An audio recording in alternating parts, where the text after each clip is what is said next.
Revit MEPയുടെ 38ാമത്തെ വീഡിയോയിലേക്ക് ഏവർക്കും സ്വാഗതം. ഓക്കെ, ഞാൻ ഇന്ന് ഈ ഒരു വീഡിയോയിലൂടെ നോക്കാൻ പോണത് നമ്മളിവിടെ മോഡൽ ലൈൻ ഉപയോഗിച്ചുകൊണ്ട് വരച്ചിട്ടുള്ള ഈ ഒരു ഡ്രോയിങ്ങിലേക്ക് വോള് കൊണ്ടുവരികയാണ്. വോള് വരച്ചതിന് ശേഷം അതിലേക്ക് മെറ്റീരിയൽ ആഡ് ചെയ്യുന്നുണ്ട്, അതുപോലെ തന്നെ പെയിൻറ്റും ആഡ് ചെയ്യുന്നുണ്ട്. അതിപ്പോൾ എങ്ങനെയാണെന്നാണ് നോക്കാൻ പോണത്. ഓൾറെഡി നമ്മൾ ഇതിനെക്കുറിച്ചൊക്കെ ഒരുപാട് വീഡിയോസ് ചെയ്തിട്ടുണ്ട് ഇതിന് മുന്നേ ആയിട്ട്. പക്ഷേ അങ്ങനെ വരച്ചതിൽ ഒരുപാട് തെറ്റുകളൊക്കെ സംഭവിച്ചിട്ടുണ്ട്. അത് തെറ്റ് സംഭവിച്ചതല്ല, തെറ്റുകൾ കോമൺ ആയിട്ട് വരുന്ന തെറ്റുകളാണ്. അപ്പോൾ ആ തെറ്റുകൾ ഇതിലേക്ക് കൊണ്ടുവന്നതാണ്. ഓക്കെ, എന്നാൽ മാത്രമേ നിങ്ങൾക്ക് കൃത്യമായിട്ടത് മനസ്സിലാകത്തുള്ളൂ. അതുകൊണ്ടാണ് അത്തരം തെറ്റുകളൊക്കെ ഇതിലേക്ക് കൊണ്ടുവന്നത്. ഓക്കെ, ഇനി നമുക്ക് എല്ലാ തെറ്റുകളും തിരുത്തിക്കൊണ്ട് എങ്ങനെ ഒരു വോള് എല്ലാം ഡിസൈൻ ചെയ്തെടുക്കുക എന്നുള്ളത് നോക്കാം. അതിന് വേണ്ടിയിട്ട് ഞാൻ ആദ്യം ലെവൽ സെലക്ട് ചെയ്തു. ലെവൽ 2 എന്നാണ് ഞാൻ സ്റ്റാർട്ട് ചെയ്യുന്നത്. ഞാനിവിടെ എല്ലാത്തിൻ്റെയും പേര് ചേഞ്ച് ചെയ്തിട്ടുണ്ട്. Level 1, level 2, level 3, level 4. കാരണം ഇത് നിങ്ങൾക്ക് പെട്ടെന്ന് ക്യാച്ച് ചെയ്യാൻ വേണ്ടിയിട്ടാണ്. നമ്മൾ ഓരോ പേര് കൊടുക്കുമ്പോഴേക്കും കൺഫ്യൂഷൻ വരുന്നതായിട്ട് എനിക്ക് ഫീൽ ചെയ്യുന്നുണ്ട്. അപ്പോൾ ഞാൻ ലെവൽ 2 എന്നാണ് ഇപ്പോൾ വോൾ സ്റ്റാർട്ട് ചെയ്യുന്നത്. അതിനുള്ള കാരണം എന്താണെന്നുള്ളത് നമുക്കറിയാം. ലെവൽ 1 മുതൽ ലെവൽ 2 വരെ എന്ന് പറയുന്നത് ബേസ്മെൻറ്റ് ഏരിയയാണ്. ബേസ്മെൻറ്റിൽ നിന്ന് മേളിലേക്കാണ് നമുക്ക് വോൾ വരേണ്ടത്. അപ്പം ലെവൽ 2 നിന്ന് സ്റ്റാർട്ട് ചെയ്താൽ മാത്രം മതി വോൾ. ഓക്കെ, ഞാൻ അങ്ങനെ ലെവൽ സെലക്ട് ചെയ്തു. ലെവൽ 2 സെലക്ട് ചെയ്തിട്ടുണ്ട്. അതിനുശേഷം ഞാനിവിടെ ആർക്കിടെക്ചറിൽ വന്നതിന് ശേഷം ഇവിടെ വോൾ സെലക്ട് ചെയ്യുകയാണ്. ഓക്കെ, ഞാനിവിടെ ഒരു വോൾ സെലക്ട് ചെയ്യാൻ പോവാണ്. ഞാനിപ്പോൾ എടുക്കാൻ പോണ വോൾ എന്ന് പറയുന്നത് 200 mm ഈ ഒരു വോൾ തന്നെയാണ്. ഇതിൻ്റെ ഡ്യൂപ്ലിക്കേറ്റ് എടുക്കണം. ഓക്കെ, ഡ്യൂപ്ലിക്കേറ്റ് എടുക്കുകയാണ്. ഇവിടെ ഒരു പേര് കൊടുക്കണം. അപ്പോൾ 200 mm വോളിൻ്റെ W മാത്രമാണ് കൊടുക്കുക. ഓക്കെ, ഇത് ഇപ്പോൾ ഇവിടെ സെലക്ട് ആയിട്ടില്ല കേട്ടോ. ഇത് നമ്മൾ ഡ്യൂപ്ലിക്കേറ്റ് എടുത്തുകൊണ്ട് ഇനി ഒന്നേന്ന് സെലക്ട് ചെയ്താൽ മാത്രമേ ഈ ഡ്രോയിങ് ഏരിയയിലേക്ക് വരത്തുള്ളൂ. ഓക്കെ, അതിനുശേഷം ഞാനിവിടെ ബേസ് ലെവൽ സെറ്റ് ചെയ്യുകയാണ്. ബേസ് ലെവൽ 2 തന്നെയാണ്. ഇവിടെ ഹൈറ്റ് ആക്കിയിട്ടുണ്ട്. ഓക്കെ, ഡെപ്ത് അല്ല, ഹൈറ്റ് ആണ്. ഓക്കെ, ഇവിടെ ഞാൻ ഫിനിഷ് ഫേസ് ഇൻറ്റീരിയർ ആണ് കൊടുത്തത്.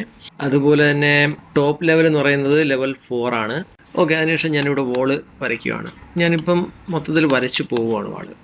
ഓക്കെ, വോള് വരച്ച് പോവുകയാണ്. നമുക്ക് ലാസ്റ്റ് ഇതിനെ ഡ്യൂപ്ലിക്കേറ്റ് ചെയ്യാം. അതായിരിക്കും കുറച്ചുകൂടി ബെറ്റർ. ഓക്കെ, നമുക്ക് ഓരോന്നായിട്ട് ഡ്യൂപ്ലിക്കേറ്റ് ചെയ്യാം. ഞാനിപ്പോൾ ഇവിടെ വരയ്ക്കുന്നുണ്ടോ, ഞാനിപ്പോൾ ഈ റൂമിനെ ആണ് അകത്താക്കി ഇൻറ്റീരിയലായിട്ട് എടുത്തിരിക്കുന്നത്. ഓക്കെ, ഈ റൂമിൻ്റെ ഈ ഒരു ഇൻറ്റീരിയലായിട്ട് വരച്ച് പോവുകയാണ്. വരയ്ക്കുമ്പോൾ നമുക്ക് അങ്ങനെ വരച്ച് പോകുന്നതായിരിക്കും ബെറ്റർ. ഇപ്പം ഇതിൻ്റെ ഈ സൈഡാണ് ഇപ്പോൾ ഇൻറ്റീരിയലായിട്ട് കിടക്കുന്നത്. അപ്പോൾ ഈ വോളും ഇൻറ്റീരിയലായിട്ട് തന്നെ പോട്ടെ. അങ്ങനെ വരയ്ക്കുന്നതായിരിക്കും കുറച്ചുകൂടി ബെറ്റർ. അപ്പോൾ ഈ സൈഡ് ഇൻറ്റീരിയലും വരും, ഈ സൈഡ് എക്സ്റ്റീരിയലും വരും.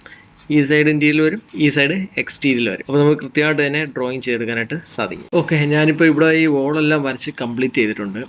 ഓക്കെ, നമുക്കിപ്പം എന്തെങ്കിലും അഡീഷണൽ ആയിട്ടൊരു മെറ്റീരിയൽ, 2 മെറ്റീരിയൽ ആഡ് ചെയ്യേണ്ടി വരുന്ന സാഹചര്യത്തിൽ മാത്രമാണ് നമുക്ക് എക്സ്റ്റീരിയലും ഇൻറ്റീരിയലും ആയിട്ട് വരയ്ക്കേണ്ടതായിട്ട് വരുന്നുള്ളൂ. കാരണം വെച്ച് കഴിഞ്ഞാൽ ഇപ്പോൾ ഇവിടെ നോക്കാം, ഇവിടെ നമുക്ക് 2 മെറ്റീരിയൽ വരുന്നുണ്ട്.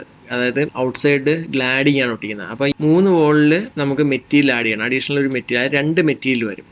അകത്തൊരു ഫിനിഷിങ്ങും വരും, പുറത്ത് ഗ്ലാഡിങ്ങും വരും. അപ്പോൾ 2 മെറ്റീരിയലാണ് വരുന്നത്. അപ്പോൾ ഇവിടെ നമുക്ക് കൃത്യമായിട്ട് തന്നെ എക്സ്റ്റീരിയലും ഇൻറ്റീരിയലും നോക്കി വേണം വരയ്ക്കേണ്ടത്.